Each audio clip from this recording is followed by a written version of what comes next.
अब हम बात करते हैं कॉलीसिस्टाइटिस की। देखिए कॉलीसिस्टाइटिस क्या है कि इन्फ्लामेशन ऑफ गॉल ब्लैडर। तो देखिए गॉल ब्लैडर हमारा है, इसका जब इन्फ्लामेशन होगा तो इसी को हम बोलते हैं कॉलीसिस्टाइटिस। तो देखिए एक्यूट और chronic inflammation of gall bladder, तो गॉल ब्लैडर का हमको इन्फ्लामेशन देखने को मिला। तो पता चला यहाँ पे इन्वेस्टिगेशन ऑफ चॉइस की हम बात करें तो ये हमारा अल्ट्रासाउंड हो जाएगा, क्योंकि हम गॉल ब्लैडर की बात कर रहे हैं। तो देखिए कैलकुलस कॉलीसिस्टाइटिस, तो कैलकुलस कॉलीसिस्टाइटिस से हमको पता चला कि यहाँ पे हमको कैलकुलस कुछ मटेरियल देखने को मिलेगा, ठीक है। तो ये कैलकुलस कॉलीसिस्टाइटिस ये मोस्ट कॉमन टाइप होता है और ये ड्यू टू गॉल स्टोन, तो ये गॉल स्टोन की वजह से देखने को मिलता है। तो वही है कि due to gallstone impaction in cystic duct resulting in inflammation and gallbladder wall thickening, ठीक है। तो यहाँ पे देखिए क्या होता है कि गॉल ब्लैडर में यहाँ पे देखिए ये यहाँ पे देखिए इसका फॉर्मेशन हुआ और फॉर्मेशन के बाद ये गॉल ब्लैडर जाके यहाँ पे सिस्टिक डक्ट को ब्लॉक कर दिया। अब जब यहाँ पे इसको ब्लॉक कर दिया तो अब इसकी साइज एक तो हमको बड़ी देखने को मिलेगी और दूसरी चीज़ यहाँ पे इन्फ्लामेशन और थिकनिंग देखने को मिलेगी, ठीक है। यहाँ पे फाइब्रोसिस हो जाएगी और थिकनिंग देखने को मिलेगी और इन्फ्लामेशन होगा। तो ये हो गया हमारा कैलकुलस कॉलीसिस्टाइटिस और इसकी वजह से हमको सेकेंडरी इन्फेक्शन भी देखने को मिल सकता है, ठीक है। तो यहाँ पे हमारी मेन परेशानी क्या है कि गॉल ब्लैडर में स्टोन बना और स्टोन जाके ब्लॉक कर दिया और ये ब्लॉकेज हमेशा रहेगा। जबकि हम बाइलरी कॉलिक की बात किए थे कि यहाँ पे हमको पेन तब देखने को मिलेगा जब हम खाना खाएंगे, खाना खाने के बाद यहाँ पे कॉन्ट्रेक्शन होगा। लेकिन ये कॉलीसिस्टाइटिस तब होता है कि जब ये जाके यहाँ पे ब्लॉक कर देता है। अब ब्लॉक करने के बाद यहाँ से अब कोई रास्ता ही नहीं बच रहा है, ठीक है। अब जब रास्ता नहीं बचा तो इसकी साइज बड़ी हो जाएगी, यहाँ पे हमको फाइब्रोसिस देखने को मिलेगी और इन्फ्लामेशन वगैरह देखने को मिलेगी। तो यही बताया गया कि ये मोस्ट कॉमन टाइप है और due to gallstone impaction in cystic duct resulting in inflammation and gallbladder wall thickening, तो ये सब देखने को मिला। और कैन प्रोड्यूस सेकेंडरी इन्फेक्शन, तो यहाँ पे हमको सेकेंडरी इन्फेक्शन भी देखने को मिल सकता है। और ये देखिए यहाँ पे दिखा दिया गया कैलकुलस कॉलीसिस्टाइटिस, ये देखिए गॉल ब्लैडर की वॉल देखिए इस तरह देखिए, ये देखिए कितनी थिक हो गई गॉल ब्लैडर की वॉल, देखिए ये थिक हो गई और यहाँ पे देखिए हमको स्टोन देखने को मिल रहा है और ये स्टोन जाके देखिए सिस्टिक डक्ट को ब्लॉक कर दिया, ठीक है। तो ये हम रेडियोलॉजिकल फाइंडिंग बता दिए, अल्ट्रासाउंड दिखाए। और इसके बाद हम बात करते हैं ए कैलकुलस कॉलीसिस्टाइटिस। देखिए यहाँ पे ए कैलकुलस हो गया, यानी यहाँ पे स्टोन नहीं होगा। तो due to gall bladder stasis, तो ये क्यों देखने को मिला, क्योंकि गॉल ब्लैडर में स्टेसिस होगी और जब स्टेसिस होगी तो गॉल ब्लैडर ये अब एम्प्टी नहीं होगा, जिस वजह से इन्फ्लामेशन होगी। और इसके अलावा देखिए हमको हाइपोपरफिज्म की वजह से देखने को मिलेगा या इन्फेक्शन की वजह से देखने को मिलेगा, जैसे साइटोमेगालो वायरस का इन्फेक्शन है, ठीक है। और seen in critically ill patient, तो क्रिटिकली इल पेशेंट जो होंगे उसमें हमको ए कैलकुलस कॉलीसिस्टाइटिस देखने को मिलेगा, क्योंकि क्रिटिकली इल पेशेंट जो होते हैं इसमें हमको पारेंटल न्यूट्रिशन वगैरह देना पड़ता है, इस वजह से हमको गॉल ब्लैडर की स्ट्रेसिस देखने को मिलती है, हाइपोपरफ्यूजन देखने को मिलता है क्योंकि क्रिटिकली इल है, ब्लड कंप्रोमाइज होता है हर जगह से और इन्फेक्शन का भी चांसेस बहुत ज़्यादा होता है। तो इस वजह से ये ए कैलकुलस कॉलीसिस्टाइटिस देखने को मिलता है और ये बहुत कम होता है और ये सिर्फ इन सारी कंडीशन में देखने को मिलता है, इम्यूनो कम्प्रोमाइज पेशेंट में, इन्फेक्शन में या हाइपोपरफ्यूजन की कंडीशन, यानी जो क्रिटिकली इल होते हैं ना उसमें हमको देखने को मिलता है। नॉर्मली हमारा कैलकुलस कॉलीसिस्टाइटिस होता है। और यहाँ पे देखिए हमको कॉलीसिस्टाइटिस में एक्यूट में खासतौर से हमको मर्फी साइन देखने को मिलता है। अब ये मर्फी साइन क्या होता है ना, देखिए inspiratory arrest on right upper quadrant palpation due to pain, और पेन में radiate to right shoulder due to irritation of phrenic nerve. तो देखिए यहाँ पे होता क्या है कि जब कॉलीसिस्टाइटिस होगा ना, और मोस्ट कॉमनली एक्यूट कॉलीसिस्टाइटिस, तो अब जब नाइन्थ इंटरकॉस्टल स्पेस पे आप प्रेस करोगे ना, तो नाइन्थ इंटरकॉस्टल स्पेस पे जैसे ही प्रेस करोगे तो पेशेंट फौरन शॉक में चला जाएगा, यानी पेशेंट को बहुत तेज दर्द होगा और वो सांस रोक के लेगा, ऐसा करेगा ऐसा करेगा और फिर वो सांस वहाँ पे रोके रहेगा। तो ये क्या होता है कि इंस्पायरेटरी अरेस्ट देखने को मिलता है। और इंस्पायरेटरी अरेस्ट कब देखने को मिला कि जब आप राइट अपर क्वाड्रेंट में पल्पेट करेंगे, यानी नाइन्थ इंटरकॉस्टल स्पेस पे आप करेंगे, राइट अपर क्वाड्रेंट के नाइन्थ इंटरकॉस्टल पे आप पल्पेट करेंगे तो पेशेंट को इंस्पायरेटरी अरेस्ट देखने को मिलेगा, क्योंकि यहाँ पे पेन हो रहा है, ठीक है। तो वही हम बताएं कि जैसे आप मान लो पल्पेट किए कि राइट अपर क्वाड्रेंट में पल्पेट किया, ऐसे जैसे आप पल्पेट करेंगे ऐसा होगा, ठीक है, ये चीज़ होती है। और यहाँ पे देखिए इसका पेन जो होता है ये राइट शोल्डर में रेडिएट होता है, क्यों, क्योंकि यहाँ पे जो सप्लाई होती है इसकी सप्लाई फ्रेनिक नर्व से होती है और फ्रेनिक नर्व से सप्लाई होने की वजह से ये शोल्डर तक रेडिएट होता है। और उसके बाद फिर देखिए यहाँ पे हम लैब डायग्नोसिस की बात करें तो देखिए increase ALP if bile duct becomes involve, अगर बाइल डक्ट यहाँ पे इन्वॉल्व हो रही है, ठीक है, तो देखिए यहाँ पे सिस्टिक डक्ट ठीक है, लेकिन अगर ये बाइल डक्ट इन्वॉल्व हो रही है, कॉमन बाइल डक्ट, तो यहाँ पे हमको एएलपी इंक्रीज देखने को मिलेगा कॉलीसिस्टाइटिस की कंडीशन में, ठीक है, ये चीज़ हुई। और देखिए यहाँ पे हम डायग्नोसिस की बात की कि डायग्नोस विद अल्ट्रासाउंड और कोलेंजियोसिस्टोग्राफी। तो यहाँ पे देखिए हम यहाँ पे ये गॉल ब्लैडर की बात कर रहे हैं ना, तो इस वजह से इन्वेस्टिगेशन ऑफ चॉइस हमारी जो होती है ये अल्ट्रासाउंड होता है, तो अल्ट्रासाउंड हम यहाँ पे करेंगे।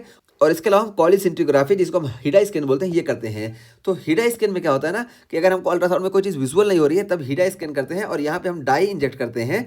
और ये देखिए जब डाई को इंजेक्ट करेंगे तो डाई 30 मिनट में ना यहाँ पे देखिए गॉल ब्लैडर में आ जानी चाहिए, तो 30 मिनट में गॉल ब्लैडर में आ जाती है और 30 मिनट बाद हम देखते हैं और देखिए अगर हमको यहाँ पे गॉल ब्लैडर विजुलाइज हो रहा है तो हमको पता चल जाएगा कि अच्छा यहाँ पे गॉल ब्लैडर हमारा पेटेंट है और यहाँ पे हमको सिस्टिक डक्ट के जरिए इसका ब्लॉकेज नहीं देखने को मिल रहा है। लेकिन अगर 30 मिनट के बाद, ठीक है, 30 मिनट के बाद हमको यहाँ पे गॉल ब्लैडर विजुलाइज नहीं हो रहा, देखिए ऐसी कंडीशन है कि गॉल ब्लैडर विजुलाइज नहीं हो रहा डाई डालने के बाद भी 30 मिनट के बाद, तो इसको हम जान जाएंगे कि हीडा स्कैन ये जो है ये पॉजिटिव है, ठीक है। तो ये गोल्ड स्टैंडर्ड टेस्ट होता है, तो हीडा से हम बिल्कुल कंफर्म कर लेते हैं, जबकि हमारा इन्वेस्टिगेशन ऑफ चॉइस जो होता है ये अल्ट्रासाउंड ही होता है, ठीक। तो ये हीडा स्कैन की हम बात कर लिए, तो देखिए हीडा स्कैन में क्या होता है कि failure to visualise gallbladder on HIDA scan suggest obstruction.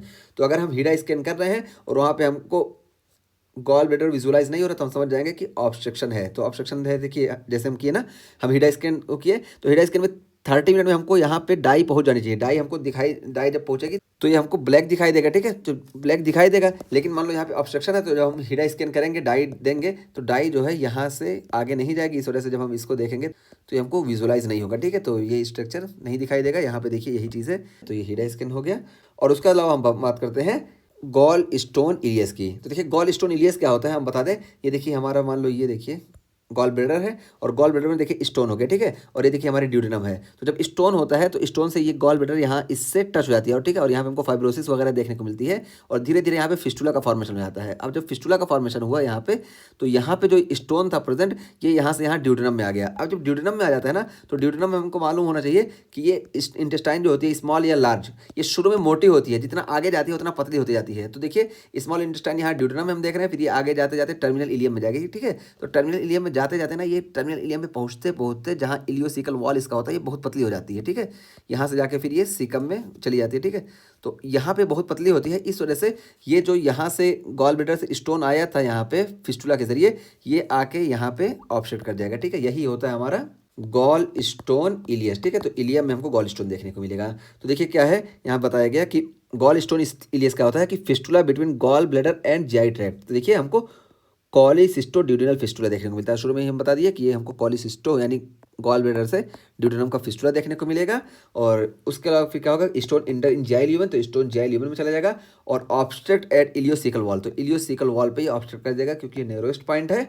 और can see air in biliary tree. अब यहाँ पे देखिए हमको क्या देखने को मिलेगा, तो जब हम यहाँ पे अल्ट्रासाउंड करेंगे तो हमको बाइलरी ट्री में एयर देखने को मिलेगी और इसी को हम बोलते हैं नीमोबिलिया, ठीक है। तो नीमोबिलिया होगा और यहाँ पे हमको रेगुलर स्ट्राइड देखने को मिलेंगे। और रेगुलर स्ट्राइड में क्या होता है, तो देखिए यहाँ पे हमको न्यूमोबिलिया देखने को मिलेगा और स्मॉल बॉवेल ऑब्स्ट्रक्शन देखने को मिलेगा और तीसरा हमको गॉल स्टोन देखने को मिलेगा और मोस्ट कॉमनली हमको इलियम में देखने को मिलता है, ठीक है। तो इसी को हम बोलते हैं रेगुलर स्ट्राइड। और हम बता दिए तीनों क्यों देखने को मिलते हैं। तो ये हमारा हुआ गॉल स्टोन इलियस। तो गॉल स्टोन इलियस का भी टॉपिक हमारा कंप्लीट हुआ।